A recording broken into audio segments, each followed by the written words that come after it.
شرک بہت بڑا ظلم ہے، بہت بڑا ظلم ہے، اور یہ میں آپ کو بتا چکا ہوں کہ شرک میں یہ ظلم دو میں سے ایک شکل اختیار کرتا ہے، یا تو اللہ تعالیٰ کو اس کے مقام رفیع سے گرا کر کسی اعتبار سے مخلوقات کی صف میں لا کر کھڑا کر دیا جاتا ہے، یہ بھی ظلم ہوا،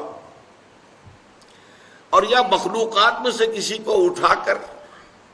محبت کے غلو میں، عقیدت کے غلو میں، مخلوق میں سے کسی ہستی کو اٹھا کر اور کسی پہلو سے کسی اعتبار سے اللہ کے برابر کر دیا، یہ بھی ظلم ہے۔ امام راغب رحمۃ اللہ علیہ نے لفظ ظلم کی تشریح کی ہے، وضع الشیء فی غیر محلہ، کسی شے کو اس کے اصل مقام سے ہٹا دینا،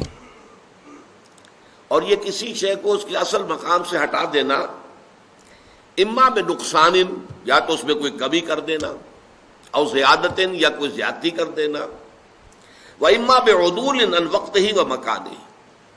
یا اس شے کا جو وقت ہے معین اور جو اس کا مرتبہ اور مکان ہے، یہ اس میں ظرف کے دونوں پہلو آ گئے، ظرف زمان، ظرف مکان، اس میں اس کے اصل مقام سے اسے ہٹا دینا۔ تو ان الشرک لظلم عظیم،